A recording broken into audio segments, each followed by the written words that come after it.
Greetings, Exile. It's been a while. If you've watched the first two parts of this series, you'll remember that the first covered the basics, and the second delved into the intermediates of bonking.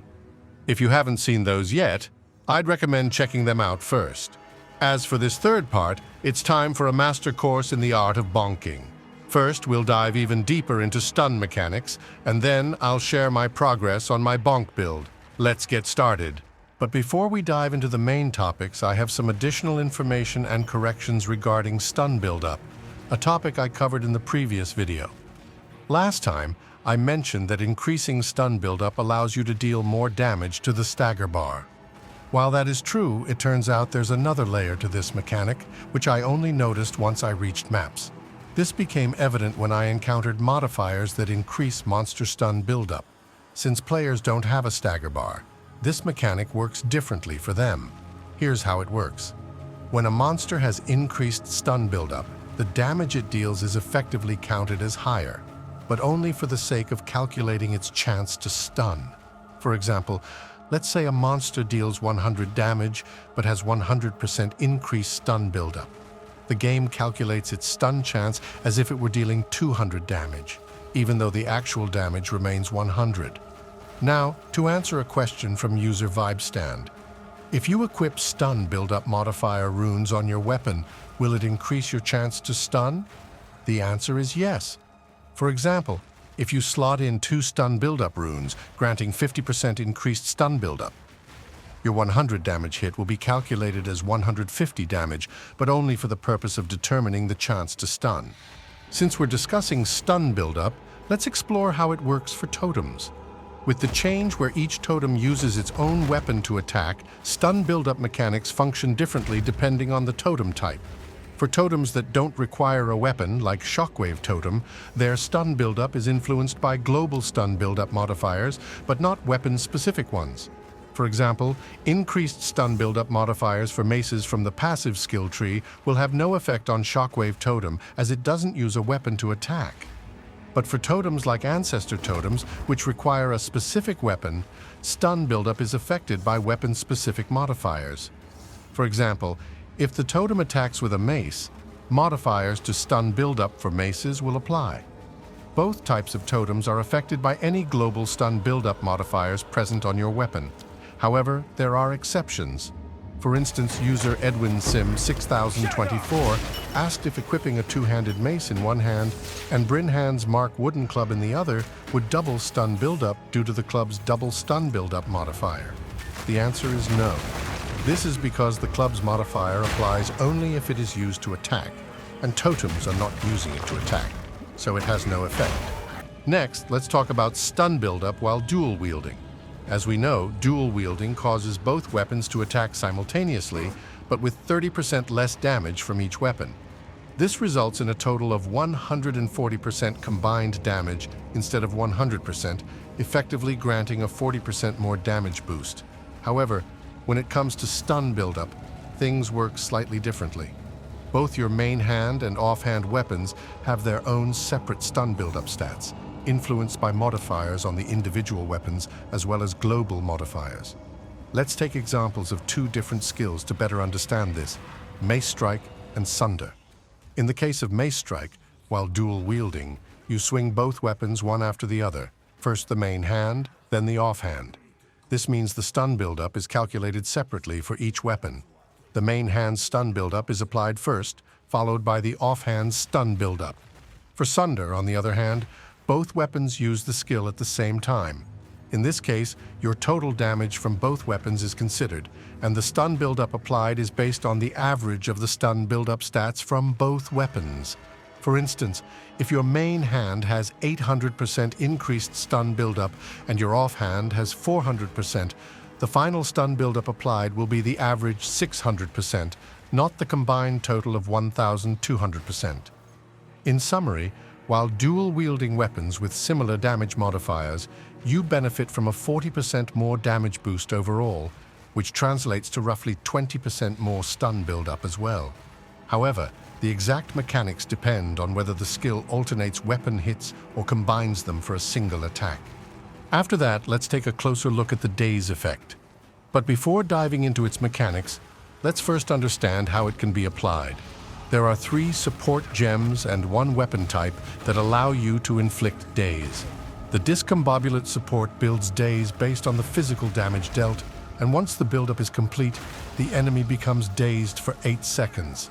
The Break Posture support applies daze by fully breaking an enemy's armor, lasting for 6 seconds. Meanwhile, the Dazing Cry support instantly dazes enemies through war cries for a duration of 4 seconds. Additionally, there's a specific mace type that functions similarly to the Discombobulate support, applying daze buildup via physical damage.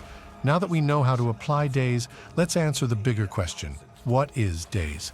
According to the in-game description, daze causes enemies to take 50% more stun buildup. This raised a question for me. Could there be a unique formula calculating the additional stun buildup when an enemy is dazed? To find out, I conducted a test using the Overpower support, which provides 50% more stun buildup, alongside Dazing Cry to instantly daze enemies. The results showed no difference in stun buildup. Overpower and daze provided identical effects. This means that while they are worded differently, both mechanics offer the same benefit in terms of increased stun buildup. However, daze has some distinct advantages in specific scenarios. Because it causes enemies to take 50% more stun buildup from all sources, it becomes an extremely valuable tool in party play or for builds relying on multiple damage sources, such as minions or totems. In these situations, daze enhances the effectiveness of all entities contributing to stun buildup, creating powerful synergies.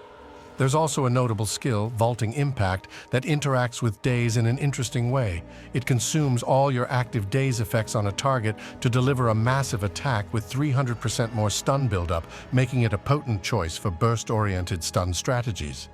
Now in Path of Exile 2, there's an intriguing mechanic called Reduced Stun Threshold, which currently exists in only one place in the entire game, the Overwhelming Presence Spirit Aura Gem. This gem grants the effect that enemies within your presence have a specific percentage of reduced stun threshold.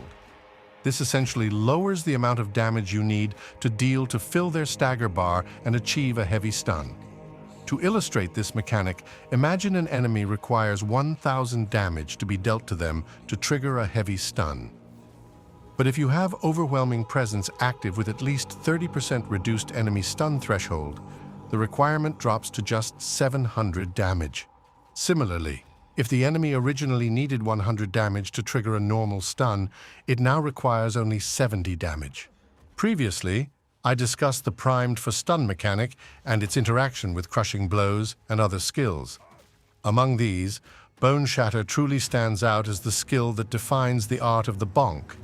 So let's take a closer look at how it works. When you strike an enemy that is primed for stun with Boneshatter, it produces a shockwave. This shockwave deals the same damage as the initial hit, but in a much larger area, and it scales with area of effect modifiers.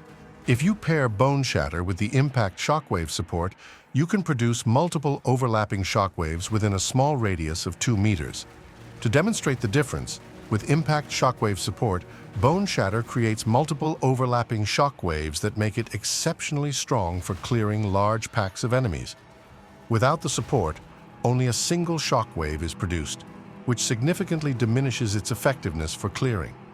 If you're relying on Boneshatter as your main clearing skill, Impact Shockwave support becomes almost mandatory. It's worth noting that although Boneshatter itself doesn't contribute to stun buildup directly, the shockwaves it generates do. This creates a unique synergy where the shockwaves can prime additional enemies, allowing you to chain your bonks across packs of enemies. Many users found it difficult to properly prime enemies for stun. To them, I recommend using a skill that deals significantly less damage, such as Shockwave Totems or Stampede. These skills make it much easier to prime enemies without outright stunning or killing them, creating the perfect setup for Boneshatter to do its work. Lastly, let's talk about stun duration. As the name suggests, this stat increases the duration of your stuns, whether they are normal stuns or heavy stuns. However, its impact varies significantly depending on the type of stun. For normal stuns, the effect is negligible, as their duration is inherently short and not as impactful. For heavy stuns, however, the additional duration can be game-changing. Heavy stuns already incapacitate enemies for a significant period, and increasing this duration by a second or two can provide you with more time to deal damage or reposition safely. Currently, the increased stun duration stat can only be found on quarterstaffs and maces with a maximum roll of 30%. With all of this, I believe I've covered most of the key topics related to stun mechanics. If there's still something I missed, don't worry. There's always the comment section. Feel free to ask any questions or share any doubts you might have. And who knows, if there's enough material and curiosity, you might just see a part 4 of this series. Now, as I mentioned at the start of the video, it's time to talk about my progress on my Bonk Titan. When I last spoke about the build, I had just reached the cruel difficulty. After countless deaths and struggles, I finally made it to maps. But I've got to be honest with you, the build felt like an utter failure. I had no defense, no clear, and overall, it was a miserable experience. It was so bad I couldn't even clear a Tier 1 map.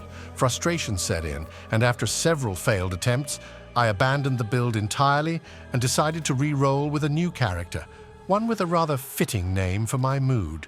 This time, I left behind the path of maces and picked up a quarterstaff, hoping the better attack speed would help me create a more functional build. But let's cut the long story short. That failed too. Quarterstaffs, being more suited for elemental builds, didn't work well for my vision of a physical build. The frustration peaked, and I did what anyone would do. I quit Path of Exile too and went out to touch some grass. While out there, reflecting on my failures and successes, I remembered an important lesson. Every time I tried to make a build from scratch, I failed several times before finding success. With Path of Exile 2 being a relatively new game, why should this time be any different? So, with renewed determination, I re-rolled again, this time with a plan to address the issues plaguing my builds. So I decided to use Herald of Ash to improve my clear speed and shockwave totems to help with tanking and priming enemies for stuns more easily. I also opted for a max block setup to bolster my defenses. With this new approach, I powered through the campaign again, constantly refining my build along the way. Now, fast forward to today, I've somehow managed to complete all 4 ascendancies after a lot of struggle, and I'm currently running Tier 15 maps. The build is finally coming together, and I'm even one-shotting most bosses. I'm designing the build to focus purely on physical damage, and it's steadily evolving in the direction I envisioned. I know I usually provide build guides much earlier, but this one is still a work in progress and isn't quite in a presentable state yet. That will change soon, though. In my next update, I plan to share a showcase video and a full-fledged guide on mobalytics. For now, if you're interested in checking out the current state of the build, I'll leave a link to my mobalytics profile in the description. You can explore the items, skill tree, and gems I'm using. If you enjoy our content, make sure to like, subscribe, and maybe even hit that notification bell to stay updated on what's coming next. As always, thank you for watching, Exile. I hope your builds turn out far more successful than mine was.